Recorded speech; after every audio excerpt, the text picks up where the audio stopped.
Hello, welcome to the Irish Independence League of Ireland review. Joined tonight by Dan McDonnell, and Dan is 3 points for Galway against St. Pat's, and it was an emotional night at Eamonn Deacy Park this evening.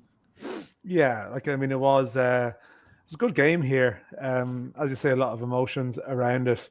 John Caulfield we weren't sure if he would be here. His mother's funeral was earlier in the day, but he was his usual presence on the sideline, and obviously, there's a history between John Caulfield and Stephen Kenny sides, and it was a typical contest. I'm not sure there's been too many games between them, but there's been 3 goals in the first half.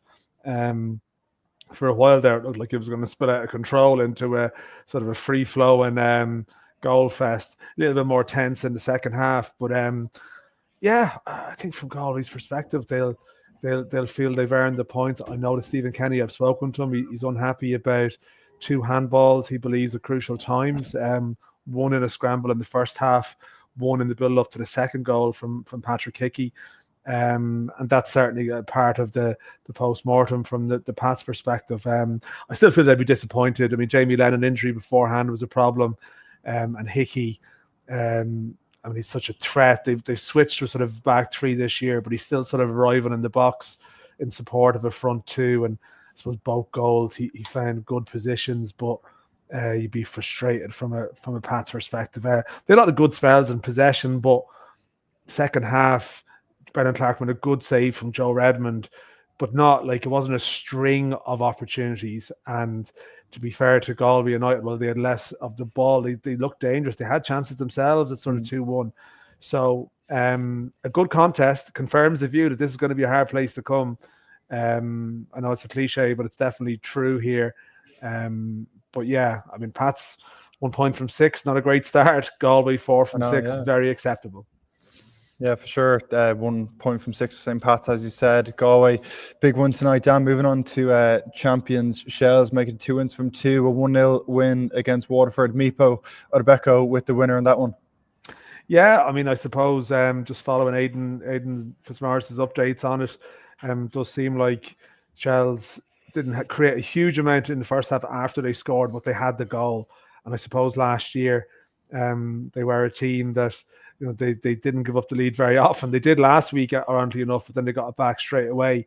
I know Waterford were reduced to 10 men. That obviously, probably stunts their comeback efforts. But Shells have arrived into the season fit, and look, you have to get away from early pronouncements, but that's a good 6-point start to the season. And again, if 1 or 2 other teams are finding their way, finding their best team, like I'm looking at Pats here, Forrester off the bench late, interrupted preparation, Melia coming on at half time, good options, but maybe finding their best options. Shells seem to know what they are pretty early, and 6 from 6, they'll take it.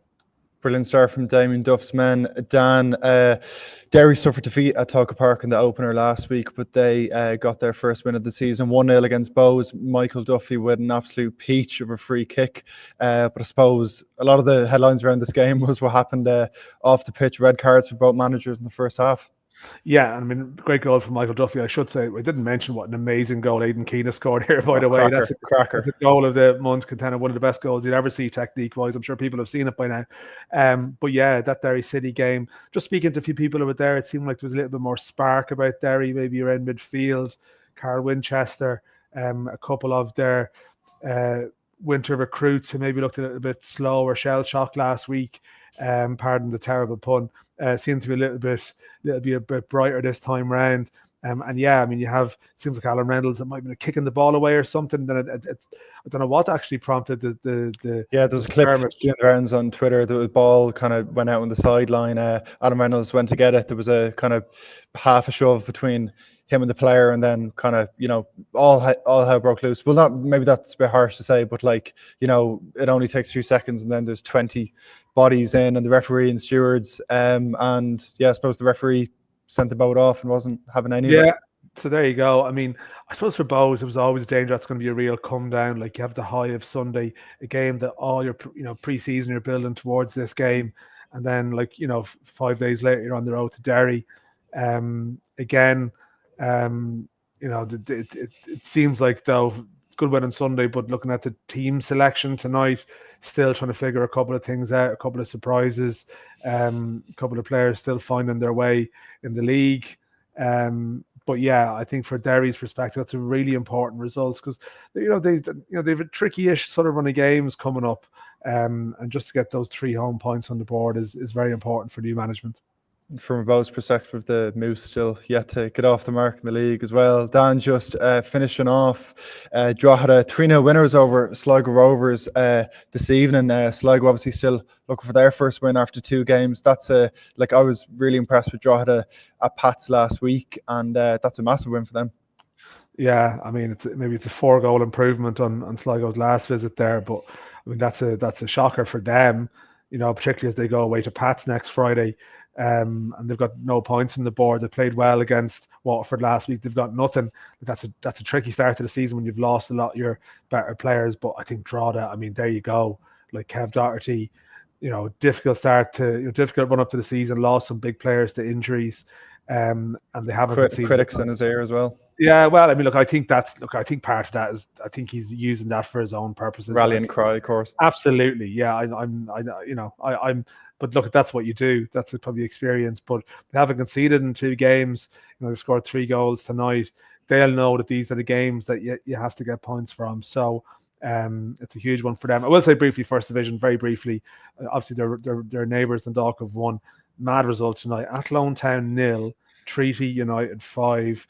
A lot of big players coming into Athlone over the winter. I'm looking at the team sheet. A couple of them are missing tonight. That's a baffling result. It's going to be a hell of a division there this year, and some strange results, and that will certainly be that has to go down as one of them when you look at the team sheets. Yeah, definitely a lot more to come out from the First Division over the course of the season as well. And Dan, just finishing off that Shamrock Rovers off the back of that defeat against Molde, hosting Cork City on Sunday evening in the final game of round 2. But that's all from us for tonight. You can follow all the latest League of Ireland reports and reaction with the Irish Independent. Thanks for watching.